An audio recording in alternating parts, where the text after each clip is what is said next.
নমস্কার বন্ধুরা, welcome back to টুকটুক ট্রাভেল ব্লগস।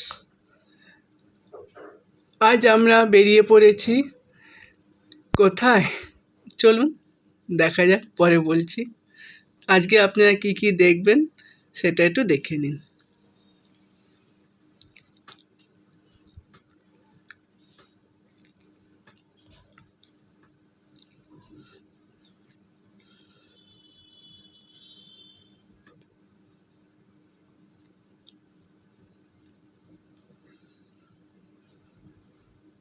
এইটা আপনাদের অনেক চেনা, হয়তো অনেকে অনেকবার গেছেন।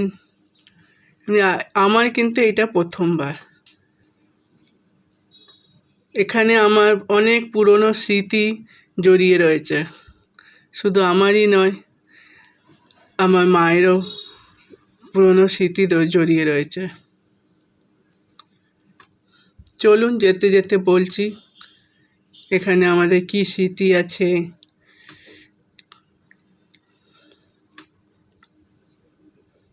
চলুন যাওয়া যাক। আজ আমরা বেরিয়ে পড়েছি বর্ধমানের পথে, নতুন গল্প আর নতুন সুন্দর মুহূর্তের খোঁজে। আর তো নতুন রাস্তা আছেই।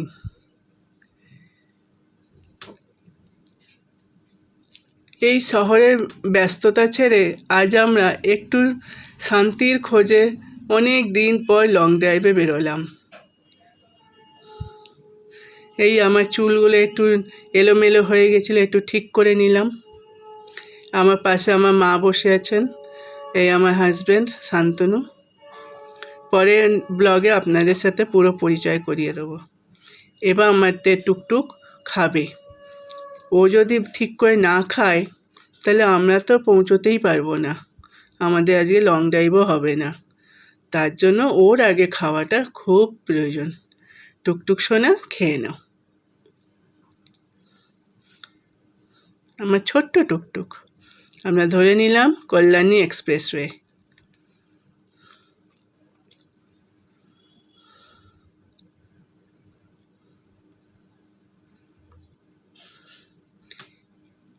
জানা জানা পথে চলেছি,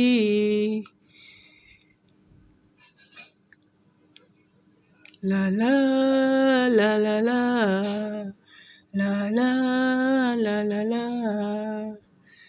বন্ধুরা, আমি কিন্তু গান পারি না। ওই রাস্তা দেখলে, লং ড্রাইভে বেরোলে একটু গান তো করতেই লাগে, তাই না? আমার লং ড্রাইভ মানেই তো গান, মজা, আনন্দ, গল্প, আড্ডা। আপনাদের কাঁধে কাঁধে লং ড্রাইভ ভালো লাগে? আপনারা কিভাবে মজা করেন আমাকে কমেন্টে অবশ্যই জানাবেন।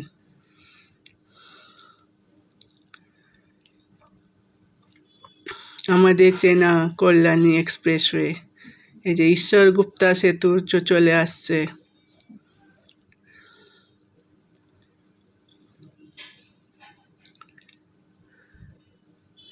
গাড়ির চাকা ঘুরছে, সাথে চলেছে আমার বাংলা গলার গান আর রোড ট্রিপের মজা, যেন শুরু থেকেই অন্যরকম। অনেক দিন পর শহরের ব্যস্ততা ছেড়ে একটু শান্তির খোঁজে আমরা এই ছোট্ট সফরে বেরিয়ে পড়লাম। রাস্তার দুপাশে সবুজ প্রকৃতি, একটু ঠান্ডা হাওয়া আর সুন্দর আবহাওয়া, সব মিলিয়ে যেন অন্যরকম একটা পারফেক্ট লং ড্রাইভ তৈরি করে। এমনি এই যা গরম, ঠান্ডা হাওয়া পাওয়াটা মুশকিল।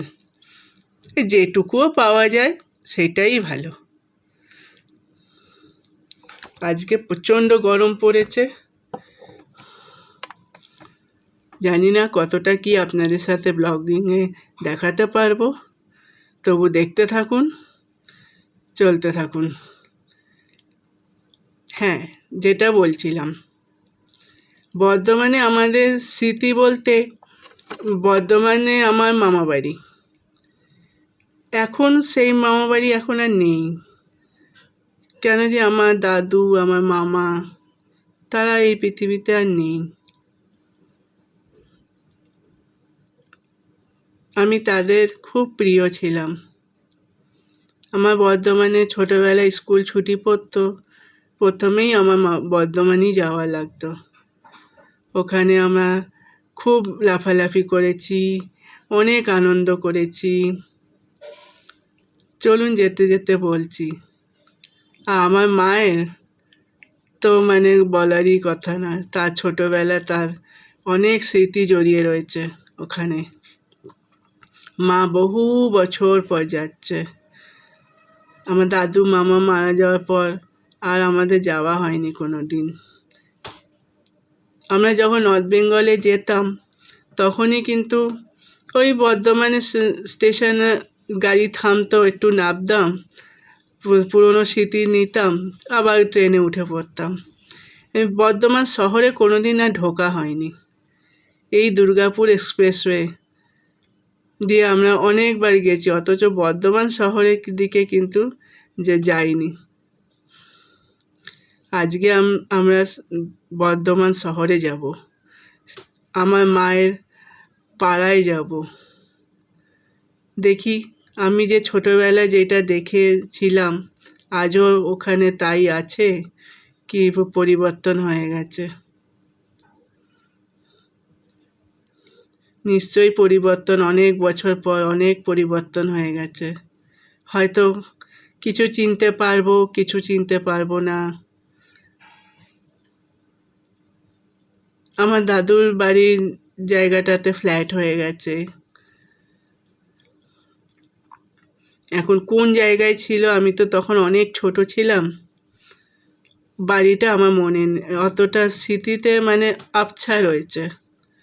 জায়গাটা ঠিক বলতে পারবো না কোন জায়গাতেই অ্যাকচুয়ালি ছিল। ওখানে ছোট ছোট জিনিসগুলো আমার স্মৃতিতে মনে আছে। চলুন আপনাদের সাথে শেয়ার করব।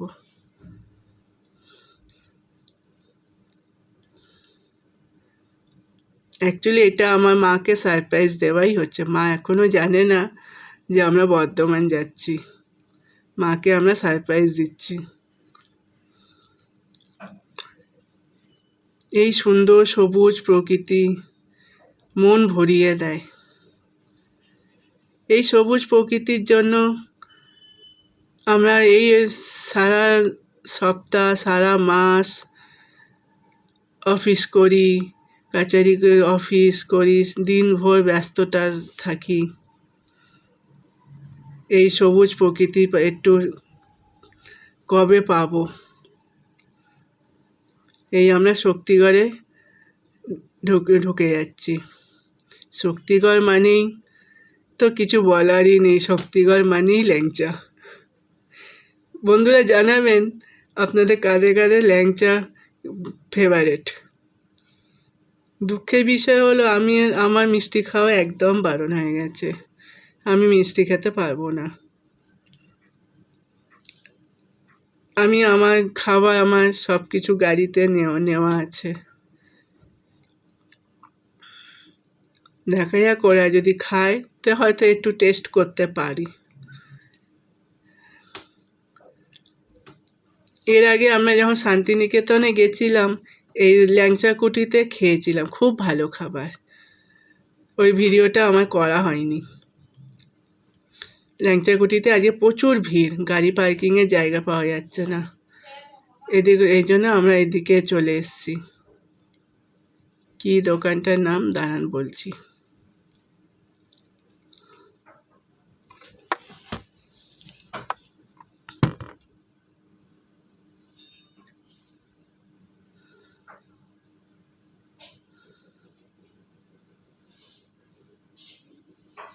এই আমরা গাড়ি থেকে নামছি।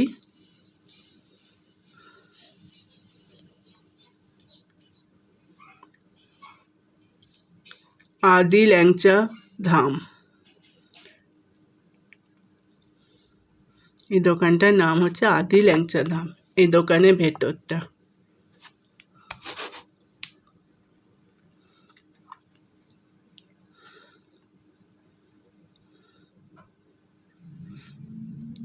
আমরা ওরা যে খেলো ভিডিওটা আমরা করতে তখন আমার চার্জটা শেষ হয়ে গেছিলো, আবার চার্জ করে এই আবার একটুখানি চার্জ দিয়ে আবার এই শক্তিগড় থেকে আমরা বেরিয়ে যাচ্ছি। এই জন্য আমি দুঃখিত, খাবারটা আমরা দেখাতে পারিনি। এই যে এবার আমরা বর্ধমান শহরের দিকে ঢুকে যাব। এদিক দিয়ে কি ঢোকা যাবে?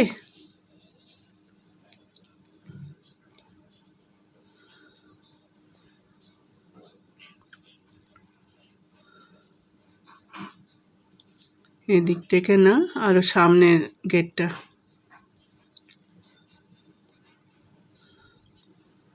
এই পথ যদি না শেষ হয় তবে কেমন হতো বলুন তো।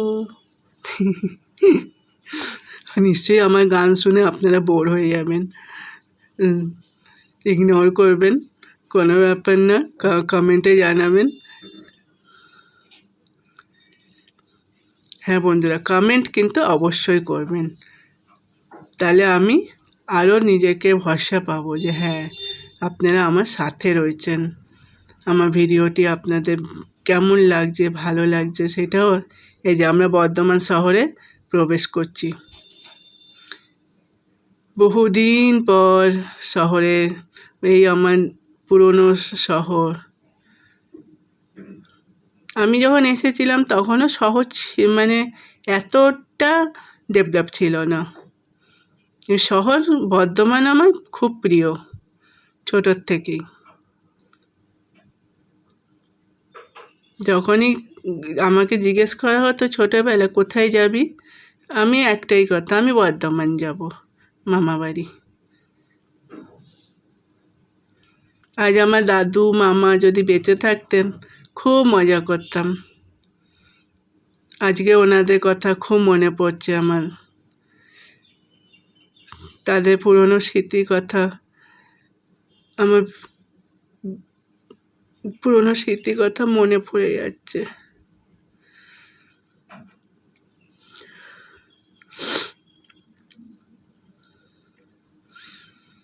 এই কার্জন গেট, বর্ধমানে ঐতিহাসিক কার্জন গেট, এর ব্যাপারে ইতিহাসে আপনারা অনেক কিছু পড়েছেন, জানেন, আমি আর এ নিয়ে আর কিছু বললাম না। কার্জন গেট দেখেই আমার যেন মনে হচ্ছে আমার সেই পুরনো দিন ফিরে আসছে। কাল যদি ওই কার্জন গেটে আমার মামা দাদু দাঁড়িয়ে থাকতো আমাকে রিসিভ নিয়ে যাওয়ার জন্য, আগে যেমন তারা থাকতো, আমাকে রিক্সা করে নিয়ে যেত, তখন আমরা রিক্সা করে যেতাম। তখন তো টোটোও ছিল না, রিক্সা করে এই কার্জন গেটে বা আমরা বাসে করে বা স্টেশনে আসলেও আমরা বাসে করেই অবশ্য আসতাম, এসে এই কার্জন গেটে নামতাম, নেবে এখান থেকে রিক্সা করে আমি মা বাবা যেতাম।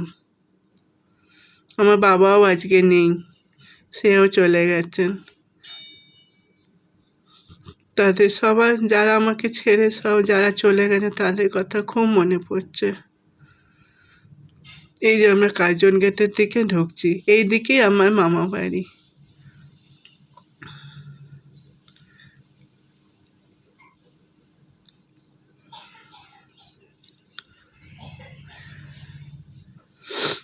আমার গলাটা ভারী হয়ে এসছে, তাদের কথা মনে পড়ে গেছে।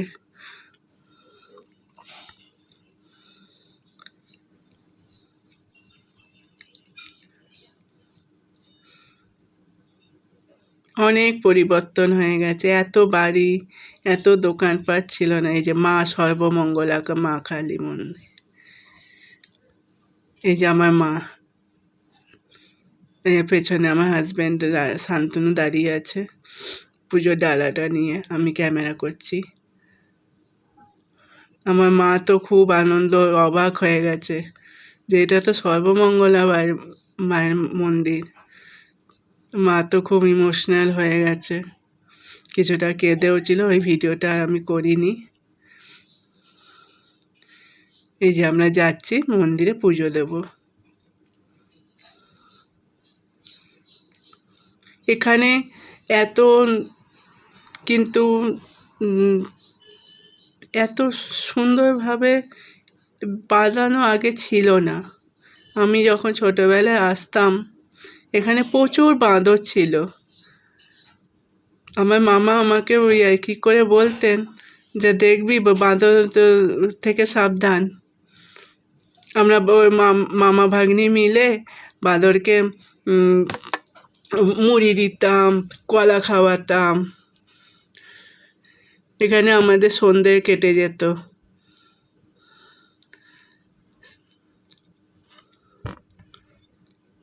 আমার সব পুরনো স্মৃতি মনে পড়ে যাচ্ছে। এখন তো একটাও বাঁদর নেই। এত লোকজনের মধ্যে আর বাঁদর কি থাকবে?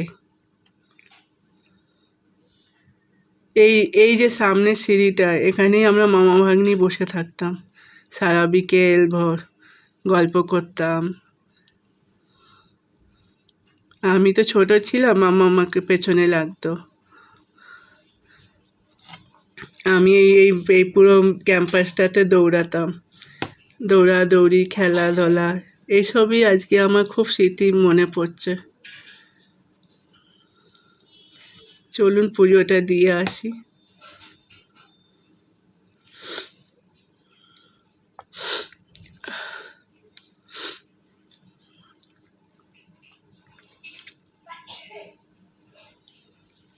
এই যে আমার মা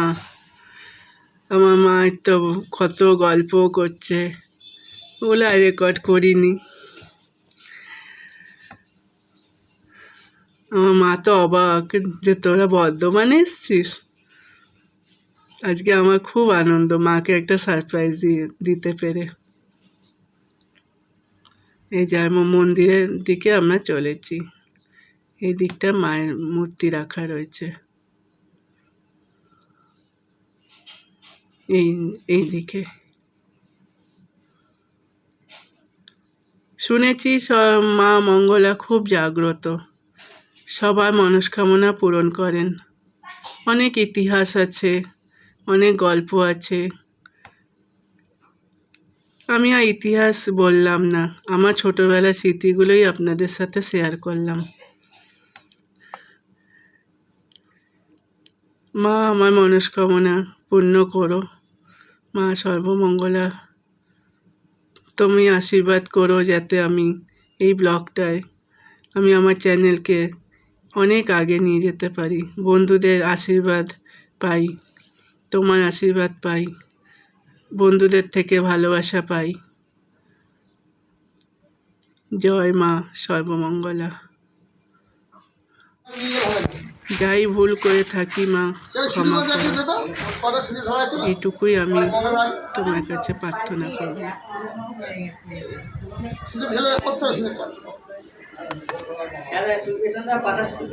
ঠাকুরমশাই আপনি কিছু বলবেন ওই সর্বমঙ্গলার ব্যাপারে? এই যে দেখছেন রজত সিংহাসনে বসে আছেন মা বর্ধমান তথা সারা বঙ্গের বঙ্গজননী। ওনার নাম মা সর্বমঙ্গলা দেবী দুর্গা।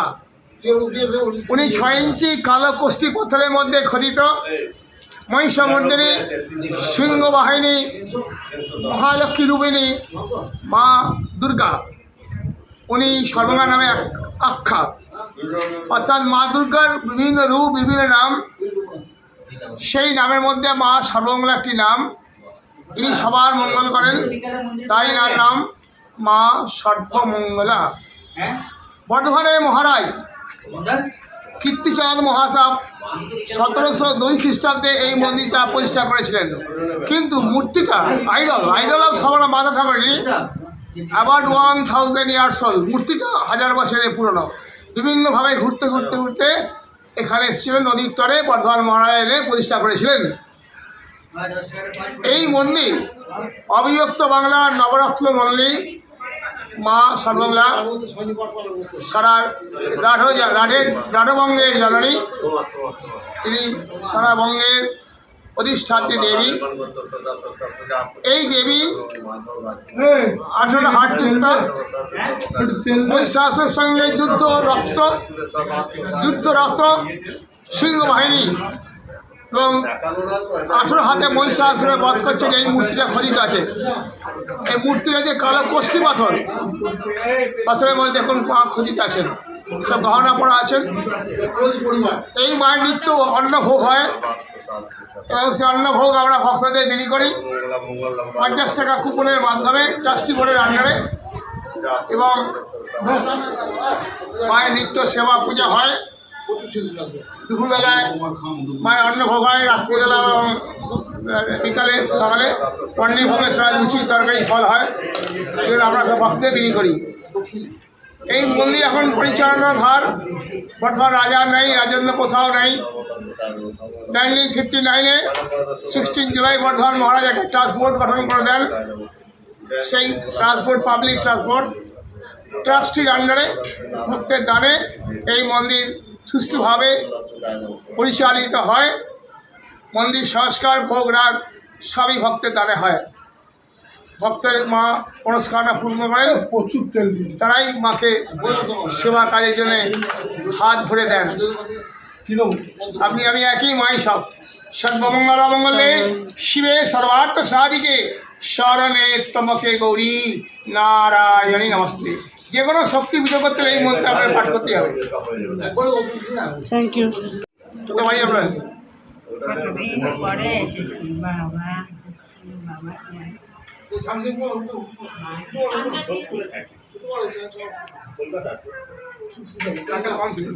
সোদপুর, হ্যাঁ সোদপুর আছেন। ও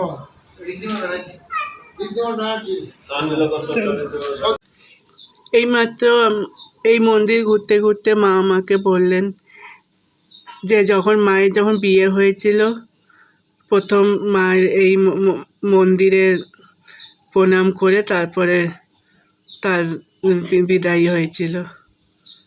মাটা একদম কেঁদে ফেলেছিল, তার বাবা তার ভাইয়ের কথা মনে পড়ে গেছে। আমাদের বর্ধমান আসার উদ্দেশ্যটাই কিন্তু মাকে একবার তার পুরনো জায়গায় ঘোরানো। না তো আপনারা বলবেন বর্ধমান এমন কী আছে, সেটা নয়। আমাদের মায়ের অনেক বড় মূল্যবান স্মৃতি লুকিয়ে রয়েছে। আমি এই বলতে বলতে একদম ইমোশনাল হয়ে যাচ্ছি। কিছুটা আমারও ছোটোবেলায় স্মৃতি জড়িয়ে রয়েছে। স্কুল ছুটি পড়লেই তো এই মামাবাড়ি আসতাম, এই মন্দিরে খেলা করতাম, ছুটোছুটি করতাম, বাঁদরগুলোকে খাওয়াতাম। এখন তো একটাও বাঁদরগুলো নেই। এই যে শ্যামসার ঘাট, এই শ্যামসার ঘাটে আমরা মামা ভাগ্নি বসে গল্প করতাম, হাওয়া খেতাম গরমে। তখন এই ঘাটটা বাঁধানো ছিল না, একটু মানে এতটা ছিল না, ইট পাতা ছিল। এই পুকুরটা খুব বড়। আমার তো এখন তো দেখছি সামনে কিরম ঘিরে দিয়েছে, সেটা ছিল না। পুরো পুকুরটা পুরো যাওয়া যেত। আমার মামা সাঁতার কাটতে পারতো। ওই সকালবেলা সব স্নানে আসতো, এখানে সাঁতার কাটতো, আমি পাড়ে বসে বসে দেখতাম।